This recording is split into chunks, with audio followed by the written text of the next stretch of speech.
It doesn't have to be there. She cussed too much. You couldn't sit by her. Now she's sitting by me. There's no telling what'll come out. Yeah. All right, it's 7 o'clock. We're going to go ahead and call the meeting to order with 6 board members present. First item is 2.01, approve the agenda. So moved. Second. It's been moved by Brian, seconded by David, that we approve the agenda as printed. If there's no discussion, all those in favor raise your right hand. Opposed, same sign. Motion carries 6-0. Item 3 is to approve the consent agenda. So moved. Second. It's been moved by Susan, seconded by David to approve the consent agenda. If there's no discussion, all those in favor raise your right hand. Opposed, same sign. Motion carries 6-0. 4.01, receive comments from the public. And Jeff Curry.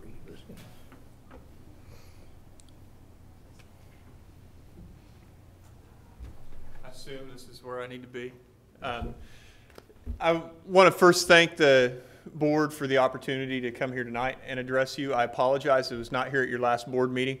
I was not clear that you were voting on the ORC position last week, so I do apologize that I wasn't here to answer any questions you may have had.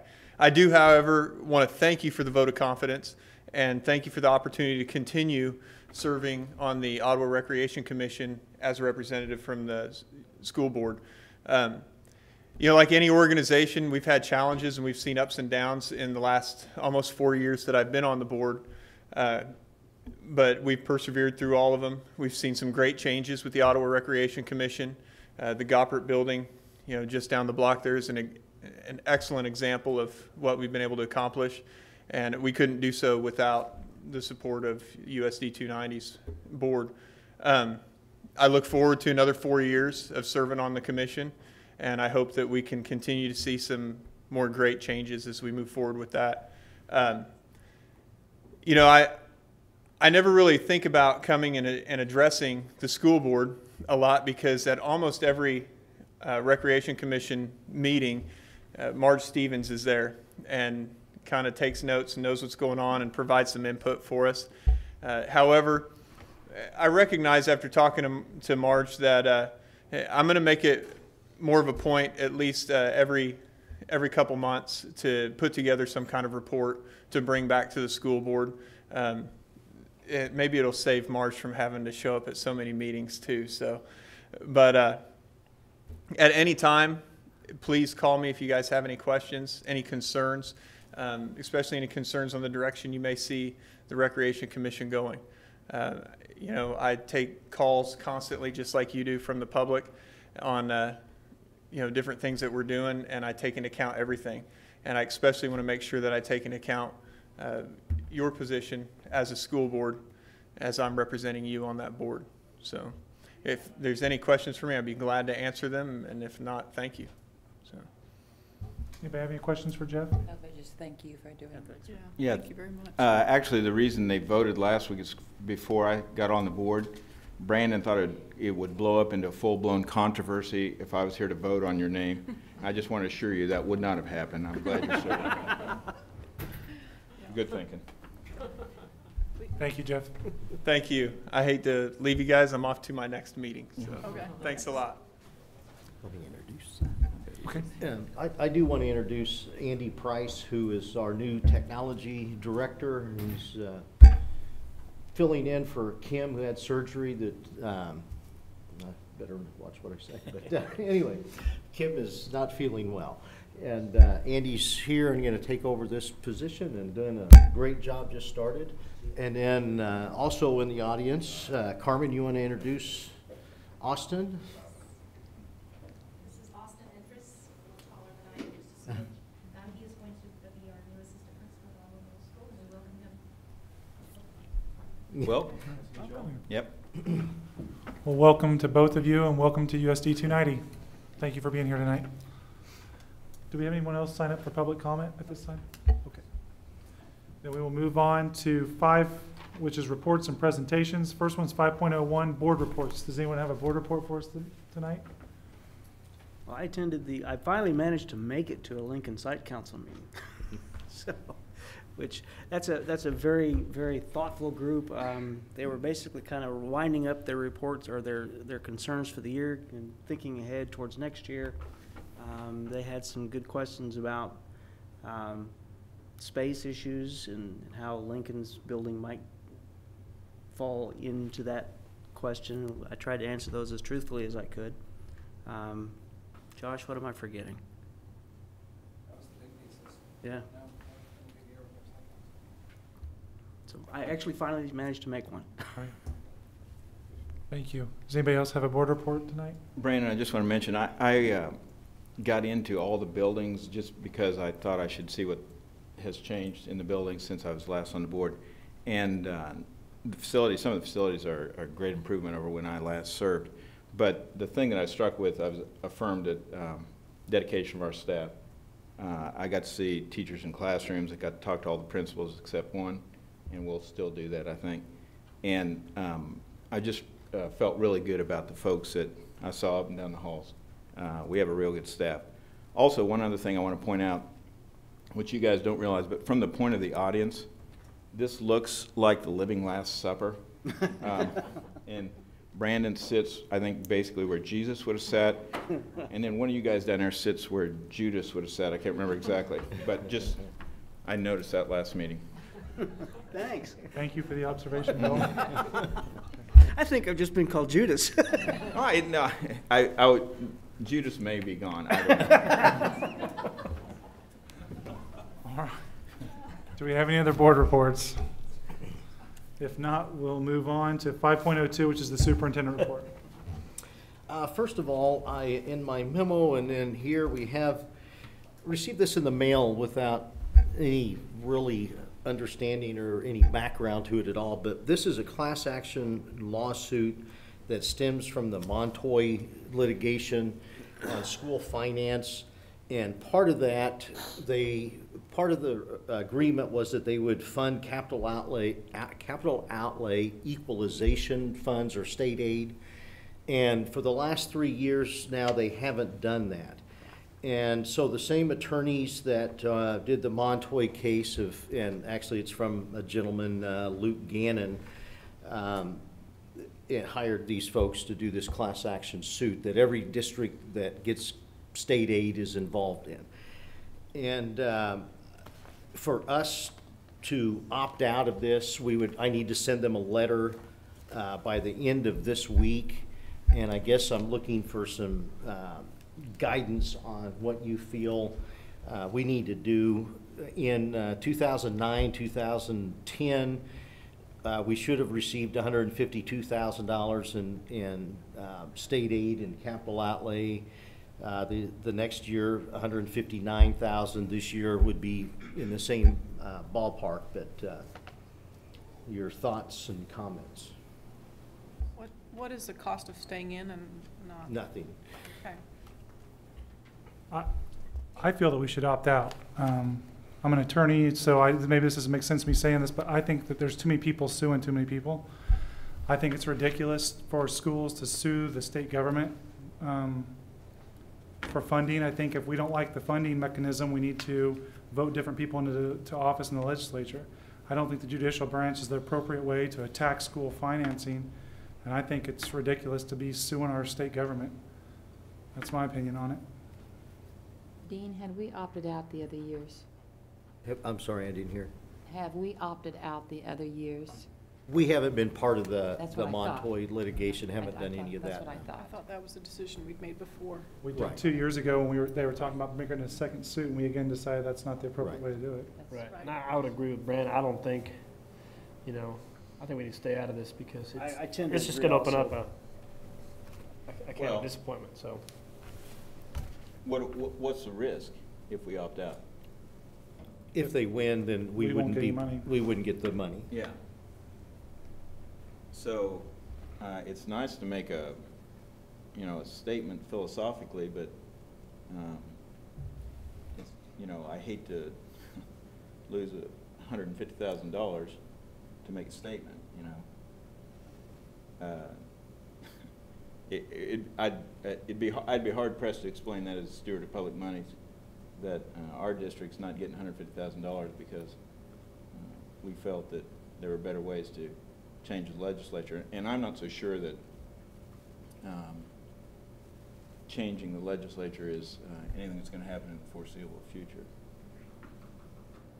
I'm not gonna use the word pinheads again, because I got in trouble last time, but Well, and it isn't just 150,000, isn't it 310,000? Per year. Plus this year, so, yeah, it Okay, would be so- close to half a Close to- million probably, if they won the suit. it's true.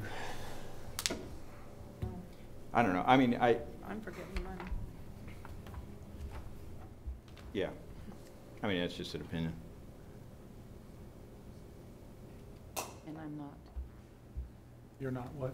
I'm not for, if we decided 2 years ago not to, and another year not to, and the things are basically the same, I think what we're doing is not, you know, they say they have to pay it and they don't, and I just say, no, Better opt out. opt out. I mean, everyone now, if you're unhappy, you just go sue someone, and it just doesn't, that's not the process that's set up. It's set up that the legislature's in charge of funding schools, and if we don't like the way that they're doing that, we vote them out and try to put people in who, you don't just go sue. It's like, I'm gonna take my ball and go home, or you don't just sue everyone every time you don't get your way. Well, I feel differently. My daughter's an attorney now, so, Guess it keeps us in business. yeah. Do we need a final will- motion on this, or just a Well, I consensus of didn't the have board? it as I was gonna get a consensus, and I think I have that, so Okay. You good? I will send a letter to opt out. School finance then in general, really don't have a lot, or I don't have anything new. Saturday at the legislative coffee, really didn't address school finance much. I mean, kind of skirted the issue. The House is debating the Senate proposal. All of this will happen after they come back at the end of April. I don't think we will know anything till probably the end of May. So everything's kind of on hold as far as that goes. I do have the contingency reserve and capital outlay budget. It will keep going to this throughout the agenda, but I believe, is that on there that you can pull up on this one or not? It may not be. It's on there. Do you want to pull that one out? Which one is it? It's the capital outlay. Yeah, it is on Contingency there. reserve. Yeah. This. I think it's just on our side, isn't it? It's just on our side. Okay, it's on the other side, I think, later. But what we have, looking at contingency reserve in the box on the top right, if we have to spend down our contingency reserve to 6%, there's a lot of discussion about not having to do that now. We would have to spend $344,000 out of that account. We just did the retirement stipend. That will be $135,000 out of that account, and really that's what we have set that up for originally, was to fund our retirement program, USD290 retirement program, and this is in addition to that. If we had to go down to $862,000, that'd still leave us $209,000 to spend. And as we go through some of these other projects, there's some opportunities that we could use contingency reserve funds to fund some of the other ones.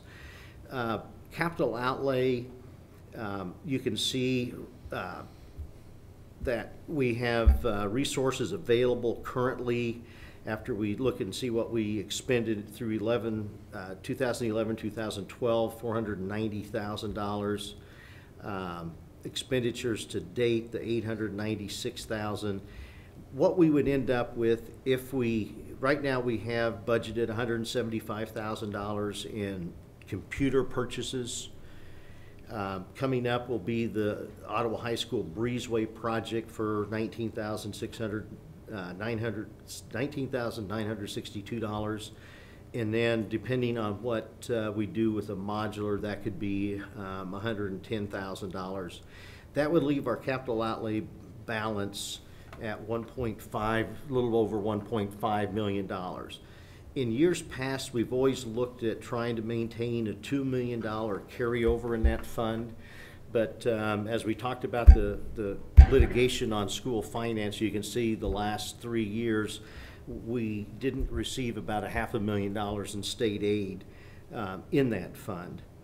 And I think the legislators expectations are for schools to start spending down balances, and as they cut budgets, that's obviously happening.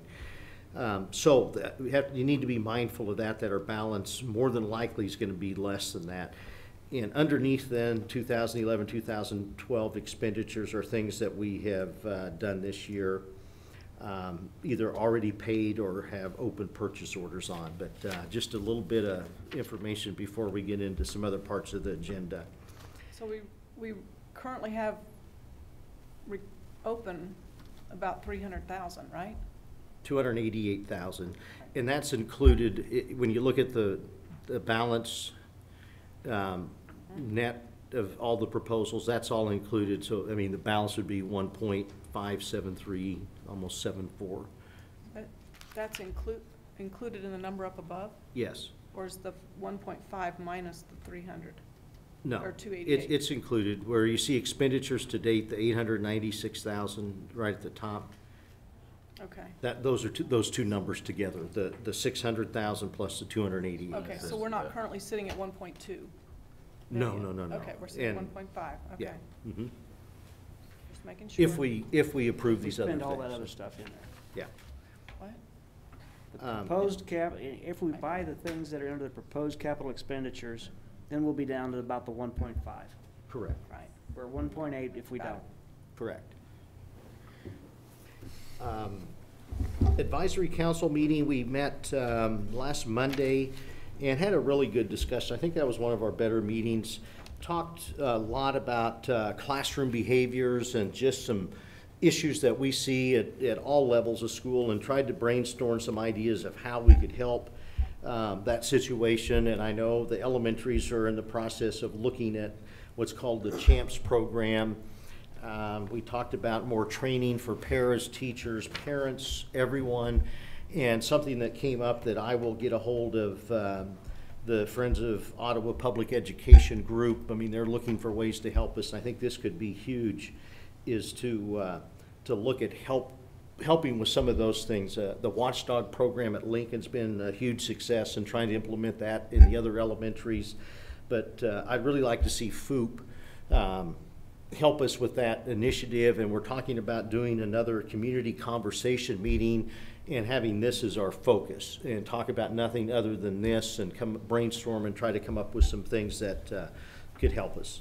But again, I thought it was one of our better meetings. Just some dates to remember coming up. On the 11th, this Wednesday, quarterly image awards at Prairie Star. I don't think, did anyone tell me last time that they were going to make it? I don't think I did. I don't think I did turn anyone in on the board for that. And then next Wednesday, the 18th, is the joint luncheon that we host here in this building. So a few of you, if you could make it, that would be great. One of the topics I think that we need to discuss would be the city just approved the stormwater fee for residential. I think $4 is what they agreed on. I don't know where we are. I had met with them earlier about the commercial side of that, but as we budget, we're going to have to get that dollar amount down and figure that in as we budget too. And I think we threw out, just off first conversations with the city, like 24,000 as a ballpark. But I don't know where we'll end up, but it could be substantial for that piece of it. And they were getting together information, and we'll meet. But that would be a good topic to talk about on Wednesday. And then the 19th, Eggs and Issues. I think I have given several of you tickets to that, and I'll turn in names here this week. And that's at 7:30 at Prairie Star or the Country Club, and it ought to be entertaining at least. So looking forward to that. Any questions of anything that I have gone over? All right. Moving on to 6, policies, contracts, bids, estimates, agreements, and other business. 6.01, approve insurance renewal for Assurance Partners. I think we have someone here to make a presentation on that. Christy, yeah.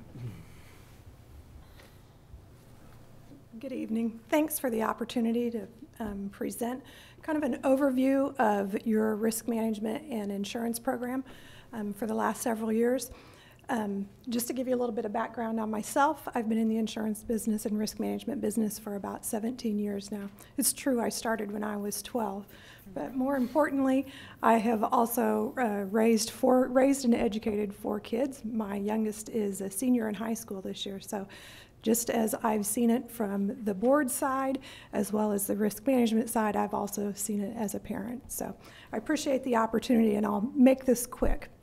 Our firm takes the approach of stewardship in regards to, we view that you entrust us with your risk management program that includes risk transfer as well as how to mitigate and contain losses. So we take that responsibility very seriously.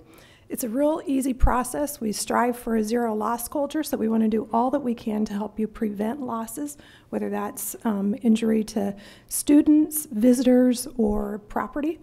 We want to identify the issues that are eroding your budget, some of which you've already discussed tonight, so that you can direct as much of your budget funding to your operations as possible. And then we want to deploy our resources as an answer to how do we do that. So we really break our services down into 2 areas. Market representation, being going to the marketplace and representing Ottawa's risk transfer mechanism as professionally as possible in the marketplace. The marketplace is not what it used to be. There aren't 6 or 12 insurance carriers that are all bidding to provide your coverage. That place is, or the marketplace is very contracted. There are just a few markets that really concentrate in public schools. So we feel like we represent and have relationships with those carriers and do a great job of representing the risk that Ottawa faces in the marketplace. We program your coverage so that you have the most broad form of coverage available at the most competitive price. So there are different things that we do to make sure that there are no surprises in the event of a claim. And then we help administrate that risk transfer program. From a risk management standpoint, again, we try and identify all of the risk that you face and help put risk management techniques into place to help you mitigate that risk and minimize its potential impact on your district and budget. Here's just a quick list of the enhancements. I'm not going to insult your intelligence by reading them to you, but we have, since the inception of our relationship, increased coverages, broadened your coverages, put you in a position where that if you have an interruption to operations at the district, that you have insurance protection to help fund for the continuation of your operations. Most schools, it's not a matter of not having the income if you have a loss to a property. It's more a matter of the extra expense that you may incur to redirect students to another facility, transportation, food, etc. And all the while we have made those enhancements, we have decreased the property rate by 29%, or the equivalent of about $30,000 on an annual basis. On the casualty side, or the liability side, we've broadened those coverages as well with directors and officers and employment practices liability coverage. I think that's important to every board to know that you as a board, the Board of Education has liability protection in place now for you as a representative of the district. We also added sexual abuse and molestation coverage, and again, all the while decreased the casualty pricing by 3%. Any questions so far? Okay.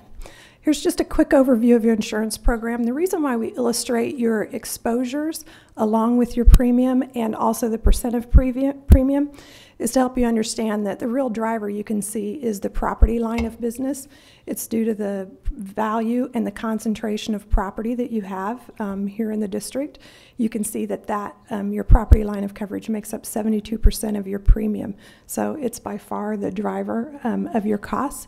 So it's very important that we do all that we can to make sure that we are trying to minimize risk in that area.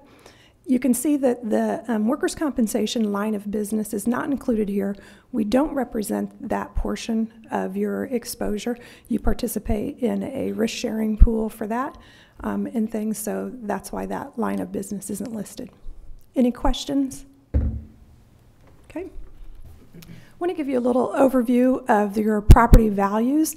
because when Employers Mutual Insurance Company agreed to take on your risk, they, as well as our risk management team, has done an assessment of the property exposure. You can see that we've made increases, and EMC is also recommending further increases in the property value on the clear through the 2013 renewal. It's going to be important that we continue to keep those values increasing to the point that EMC is comfortable with them, because we have the coverage program in such a way that it has agreed value, which means the insurance company agrees that the values that we're insured for are appropriate, and they agree to waive any coinsurance penalty or underinsured penalty in the event of a loss. So our strategy is always to try and program coverage in a way that you can budget for your deductible expense and try and eliminate any other surprises, such as a coinsurance penalty. So that gives you an indication of what your property values will do. This shows you what the rate, your property rate, has done over that same period of time. And again, that's where that decrease in premium has come from. Here's your property value and pricing of your coverage overall. So you can see how your property values have gone up, but your overall premium has decreased, although it is growing with the increase of exposure. But a premium decrease since 2009 of 17%, all the while a premium or a property limit increase of 10%. So I'm going to shift into losses. We just took a broad view of the overall package, but I want to point out to you the losses that have been incurred during that same period of time. And again, 79% of all of your losses are coming from workers' compensation. We don't represent that line, so we haven't done a complete analysis of what leads those losses. That is something that we're going to work on in the future, is further loss analysis. But you can see the value associated with those losses as well in $266,000. And then you can also see the losses associated with some of your other lines of coverage since 2009. Okay, so, forgive my stupidity. What's inland marine? We have some no, that's not a stupid question at all. That's a great question. Inland marine is your scheduled property. And when we go into the summary, I think I'll break that out for you and explain exactly what we have covered under the inland marine. Is a specific type of policy that covers certain kinds of property. Okay. Yeah, maybe we had typically a program I didn't know about or something. Yeah, no coastal exposure. That's covering you. I want to touch on the our approach to our relationship and kind of the project cycle. We are moving your renewal date from October to July, and the reason that we suggest that with most school districts is that it allows you from a timing standpoint to potentially work out of more than one budget year or fiscal year, so gives you a little bit more flexibility there in being able to use your funds. In some cases, maybe empty out some funds in one budget and all the while plan for the next.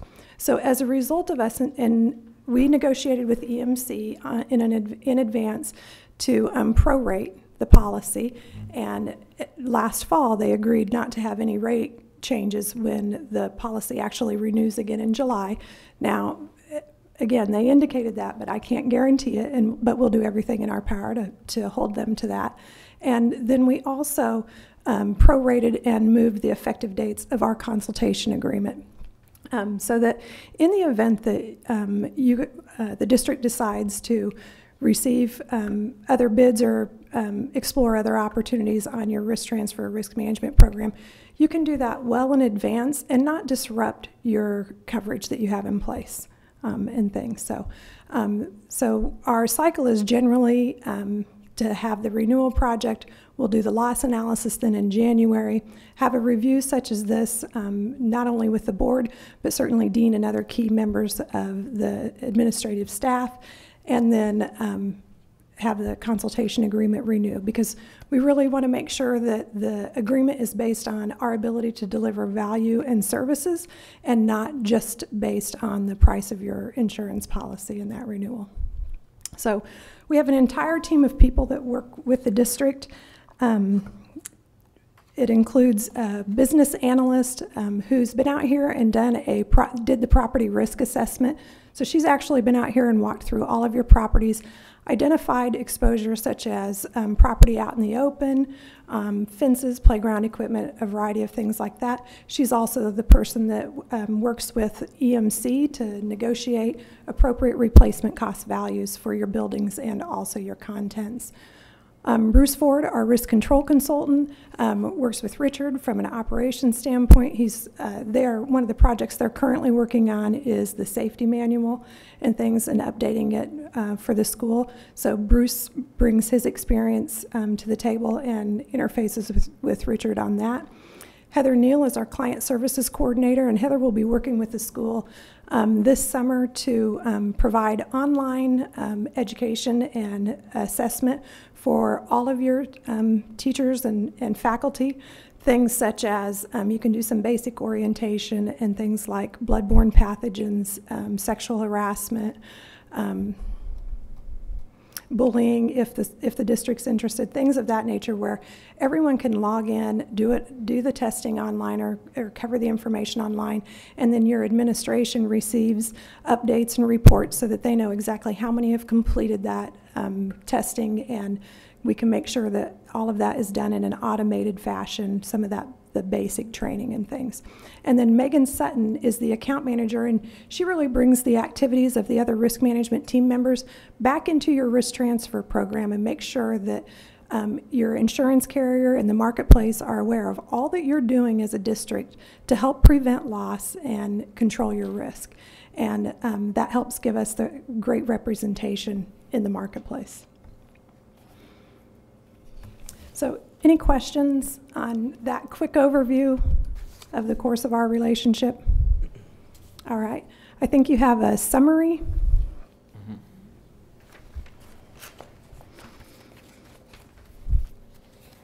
And I'll let you guys give me a little bit of indication on how much detail. I'm assuming you don't want to go through this line by line. Are there any key areas that you'd like for me to spend a little more time? Explain the inland marine to him. I will. Yeah, I do need to know inland marine.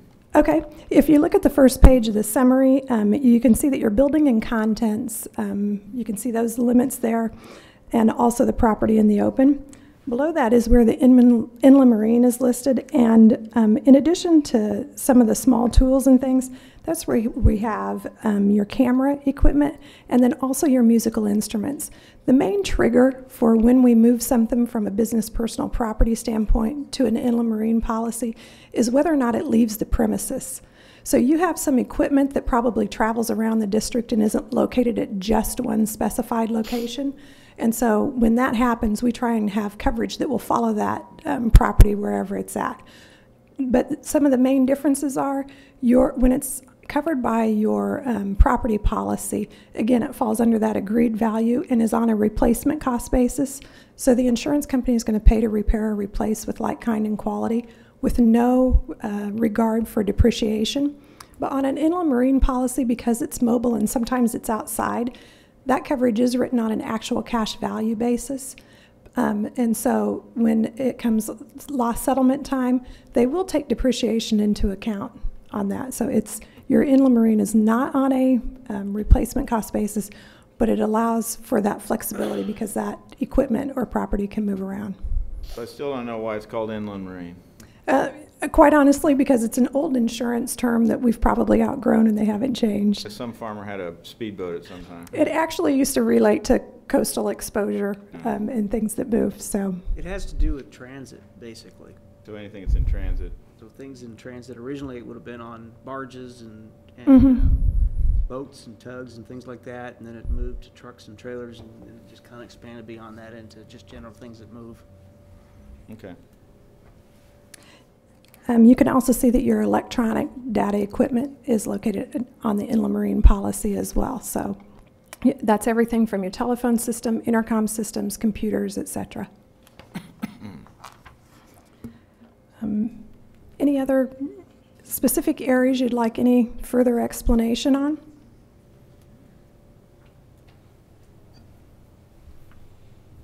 Are these commercial general liabilities the recommended levels? You know, they are. You have protection by Kansas tort, but you also, as a district, carry an umbrella. So as you would travel into other states for any events, you have that umbrella protection as well that would follow to give you a little bit of additional protection.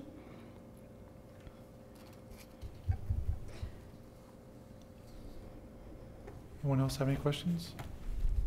I do just want to point out the last piece, the school leaders' errors and omissions, because that's where you as a board are afforded coverage as well. And you can see that they include board members, elected or appointed officials. It includes employees and also volunteers. And that's important as well. So it's on a duty to defend. So that means the insurance company has the duty to defend you. But that also means that in the event of a loss, we'll want to talk about who you want for legal representation. And a lot of times your insurance company will work with you to make sure if you have local representation that has the expertise that they feel necessary, that they'll get them as approved counsel for you. Just for the public's knowledge, we're insured up to $1 million on each wrongful act limit by board members. And that may not nearly be enough, I wouldn't think, with this board. So I don't know. We'll see. Would you like quotes for additional limits? No. Oh, okay. I bet we could get them, couldn't we? Just where Bill's concerned. Yeah. Yeah. So you need a motion to approve? You make a motion to approve the renewal for Assurance Partners? Second. Been moved by Susan and second by David that we approve the renewal of our insurance with Assurance Partners. Is there any further discussion? I'm glad we've got the coverages we've got now. So are we. Thank you. If not, all those in favor, raise your right hand. Opposed, same sign. Motion carries 6-0. Thank you very much for your presentation. Appreciate it. 6.02, the TAP program change. Cindy Gehring.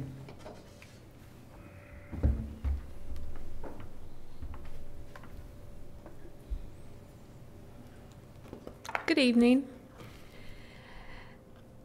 The reason that I'm here this evening is that I was asked to update you recently about the program at TAP. This is the Achievement Program, which is located behind the high school on the west side. And one of the things that I want to start this short presentation with is the fact that this has been a program that has evolved over the last several years, and in what I believe is a more positive kind of direction.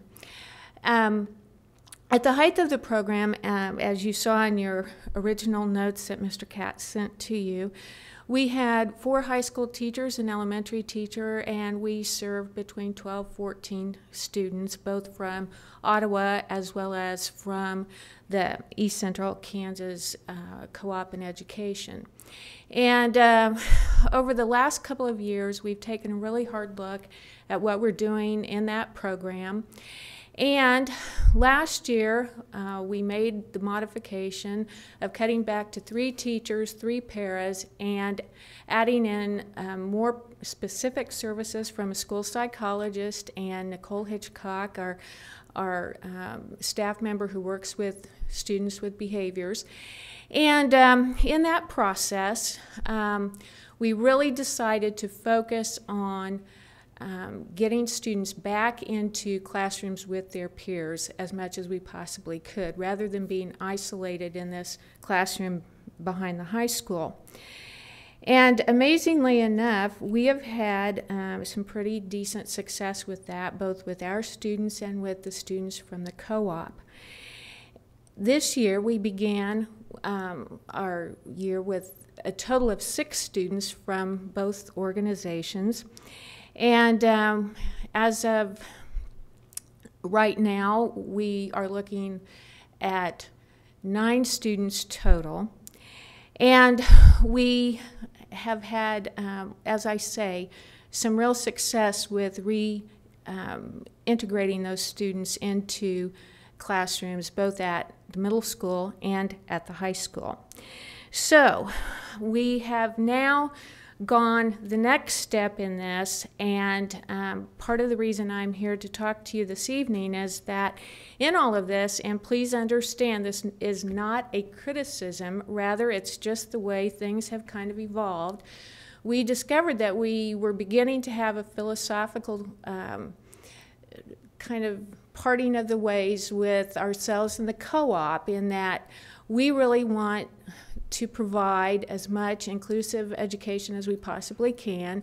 We have been able to do that with co-op students, and then we are now coming to understand that we have kind of a difference of opinion between ourselves and them as to how we get students into the program and how we get them back out, so to speak.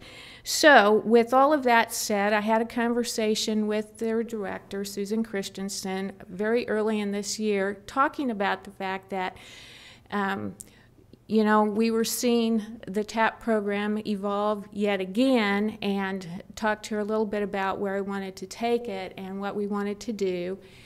And so she, in turn, is working with her board on maybe some alternative kinds of things that they would be doing with their set of students.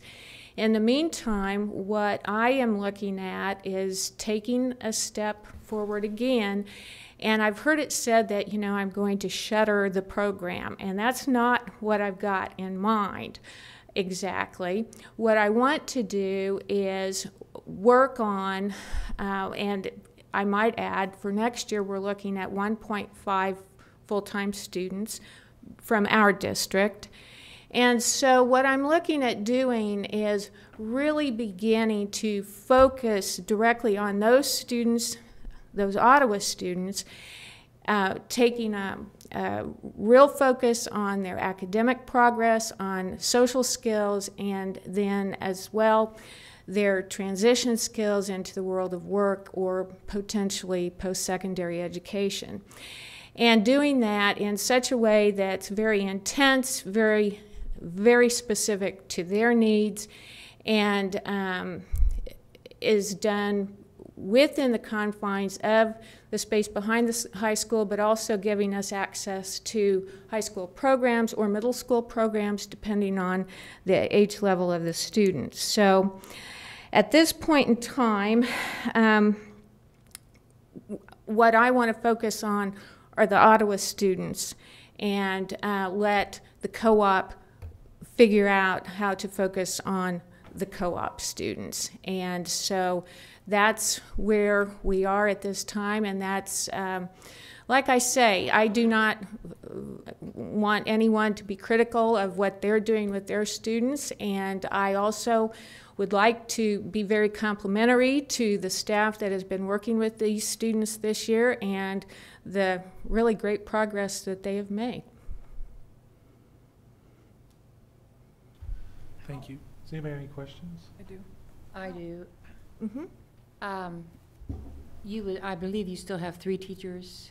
Yes. You presently have 3 teachers. Yes, we do. Will you also have 3 teachers next year? No. What I'd like to do is back off to 1 teacher and 1 para, because I do not want anyone to be in a situation by themselves. I think that's smart. And as it pertains to the other teachers, what the plan is to repurpose their positions, and the 1 position would be more integrated into our life skills program at the high school and the 18 to 21 program, and also working with any students that remain in the TAP program. So that's 1 repurposing. And then the other individual has the potential to be transferred into a position that would enable us to build capacity in that building for being able to provide a better spectrum of services for behavior students within that building. And so both teachers, middle school, actually. And so both teachers would just be reintegrated and repurposed into the district. How how does this fit with a day school? We've heard discussion about day school. That's through JDC. It Right. really Okay. has no connection with achievement programs. So. Okay, all right. How much, the Ottawa kids that are staying in the program, how much computer time, are they going to have regular classroom time plus computer time, or are they just going to have computer time? My vision is that they would have a nice integration of both, that it would not be all one or the other.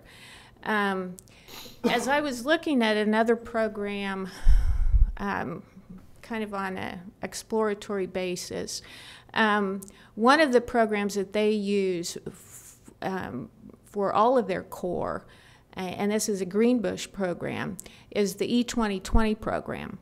Now, I think there are some great benefits to using that, but I also don't think that you can use only that. You've got to pull in some hands-on activities to keep the interest level high. And so I think you can do both. I also believe that what we need to be working on is, again, the social skills piece of this, which you have to have other people around to do, and that's not a paper, pencil, or computer task. So that needs to be an integrated part of this. And then last but not least, I think the work readiness skills. Those need to be hands-on kinds of activities. They are the kinds of things that need to be done, perhaps with an adult coach right there. But that certainly, again, is not paper, pencil, it's activity. And figuring out how we get along with other people in different environments rather than just being in this single environment back behind the high school. Yes, sir. In the current situation with TAP, as I understand it, that is a, for lack of a better way to describe it, a secluded environment. Very much so. Okay. How are you going to handle the behavioral issues in a integrated situation where safety could or could not be a concern? Really not that much different than we are right now, to be honest, because part of the issue and part of the concern with not inviting other folks to participate with us had to do specifically with, when you look at what Greenbush requires to provide a very similar setting, they're talking about an SRO, they're talking about an administrator that specifically works in that environment, and we don't have that. And so we are also talking about having very defined seclusive kinds of things. And I'm talking about seclusion rooms. And those are not things that I feel we can adequately do right now with the current setup. So while we, and what we have done this year is that we have had Mr. Cobbs and Mr. Johnson made themselves readily available to be out in that environment as quickly as we needed them. And they were the ones who provided the administrative support in those kinds of situations and as they occurred. Okay. David, I'll also say that, and I think part of your question was how do we deal with integrating those kids back into our building? Yeah. All of those kids but two, and I can't remember if the girl from Baldwin is, she may be displaced by Baldwin at this point. But the other kids, all but one are already integrated into our classroom. And of all of the kids that are integrated into our classroom, we've had 0 behavior reports from any of them. So all of our TAP kids are already in our building. Even the ones that don't come from our district are in our building, which is part of the problem.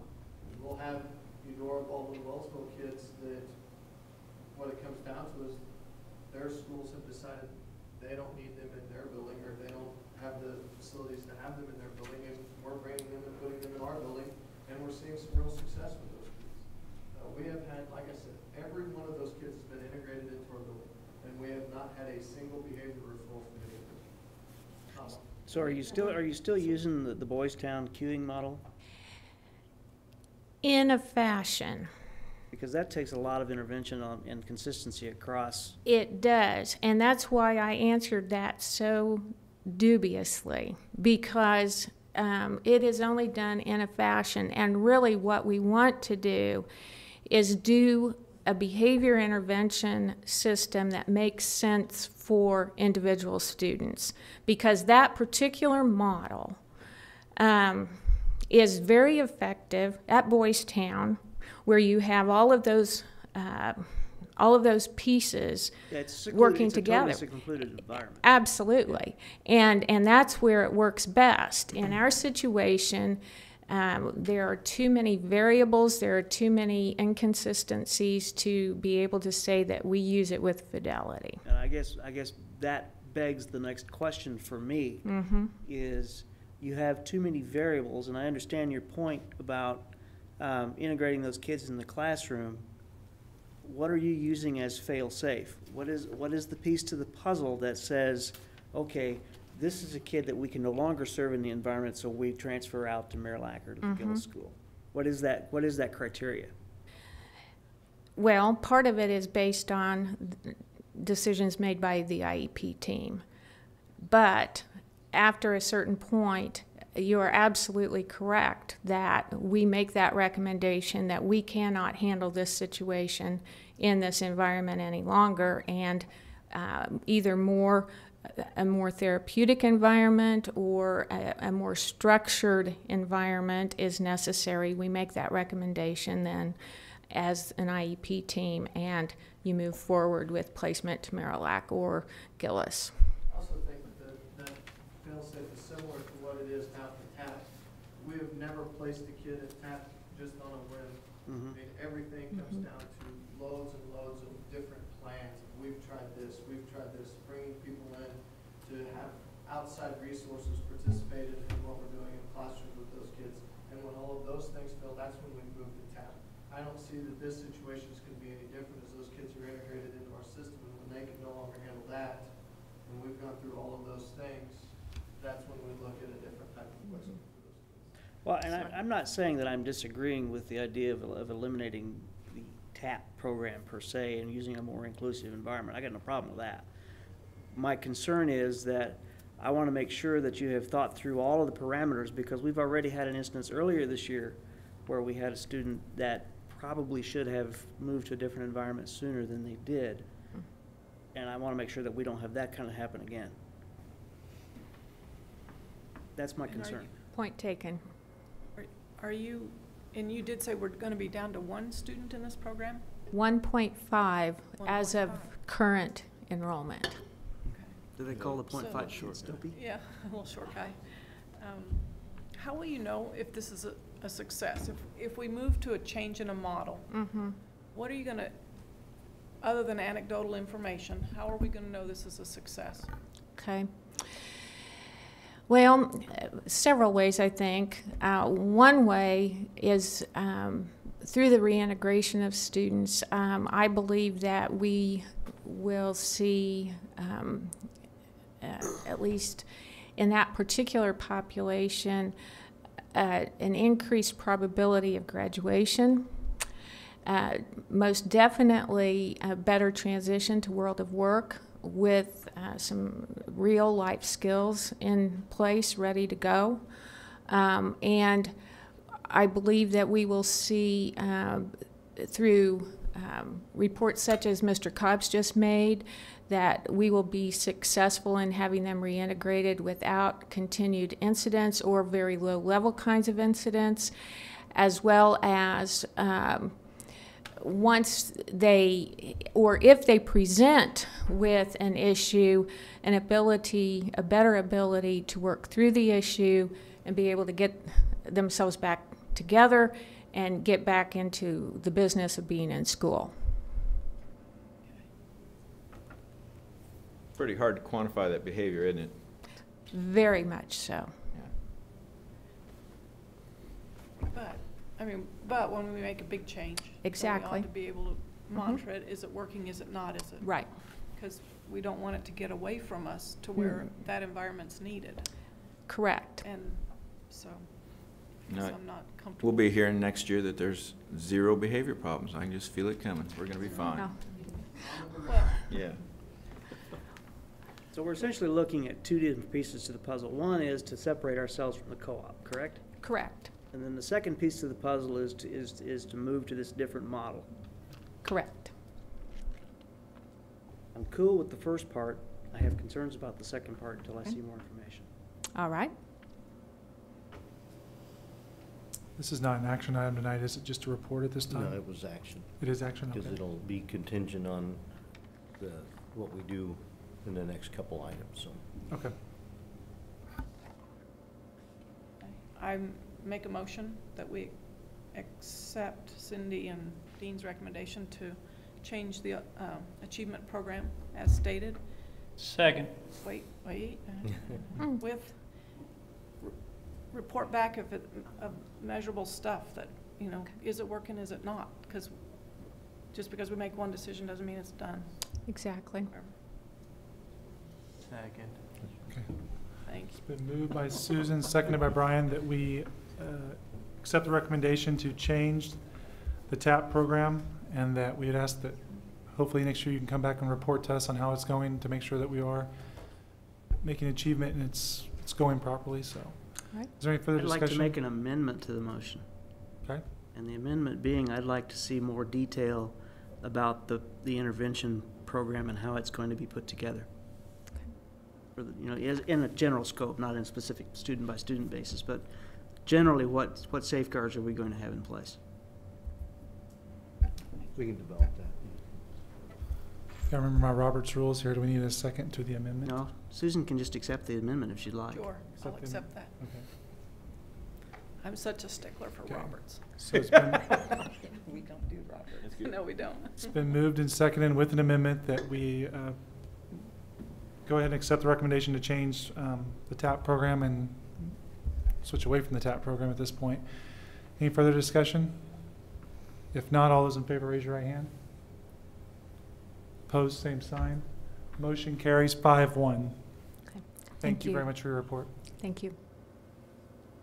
6.03 enrollment guidelines. Okay, this is what we had talked about last time, and there's a couple, you have the huge spreadsheet in front of you that you'll have to unfold. It has several scenarios on it, but what's on the board now and on your computer screen you can pull up We gotta hold it out there. are from grade level K1, 2nd, 3rd, 4th, 5th, 6th, 8, 9, 12, and didn't change the wording from desirable and then to maximum, and added some of the verbiage below about elementary, any class size over the maximum size, the board will consider providing extra support, whether that be an aide, adding a teacher, depends on the circumstance and finance, those types of things. High school, middle school, any class over 27 will be, again, considered for extra support. And some classes obviously are going to be larger, same way in elementary, whether it's PE, music, I mean, all of those classes are expected to have higher numbers than 27. And then the classroom size may have an effect on the number of students that can be enrolled in any given class. If there's not enough physical space, obviously you have to limit the number of kids that could be in there. But I like the desirable size because those are small enough numbers that I think it does show what's important to us. Although we're not going to be able to meet all those all the time, when we get to the maximum, I think it's important that we do have at least a process in place to look at that on what type of extra help we may need, or do we to split up a class. The big spreadsheet in front of you, on the very left side, it has where the enrollment numbers as of March and the numbers of sections, average class size in each one of these. Then it goes through scenario 1, 2, 3, and 4 based on numbers. The first scenario is not adding any staff, and then having the kindergarten section, extra section at Lincoln move to 5th grade, and this extra kindergarten section at Eugene Field moved down to first grade. And again, it shows the class averages there. The second scenario, which is the one that I like the best out of all of these, and again, it's kind of contingent on kindergarten roundup numbers, and we did have kindergarten roundup in all the buildings and still have another section that we will do in this office. What we're going to project is we'll have 200 students. This year we had 230. So the example in scenario 2 is actually using 210 students in kindergarten next year. And if we left Lincoln with 4 sections, Garfield at 3, and Eugene Field with 2, with 200 students, and it could be possibly less than that, that would be 22.2 average across the district.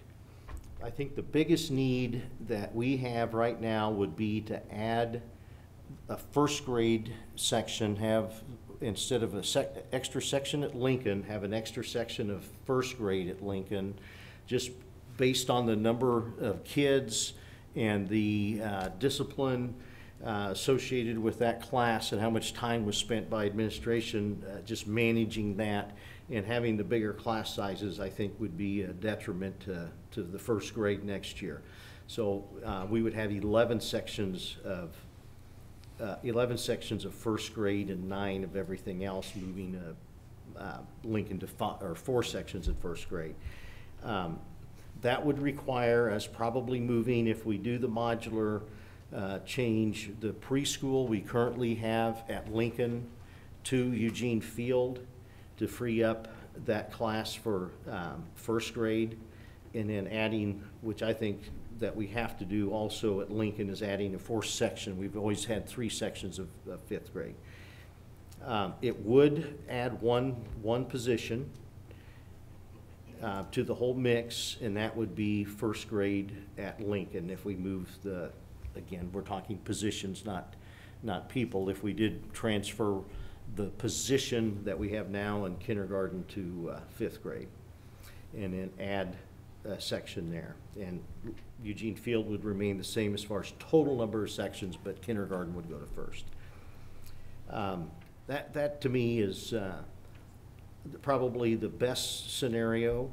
And then scenario 3 and 4 have estimated kindergarten enrollment of 230, which we had this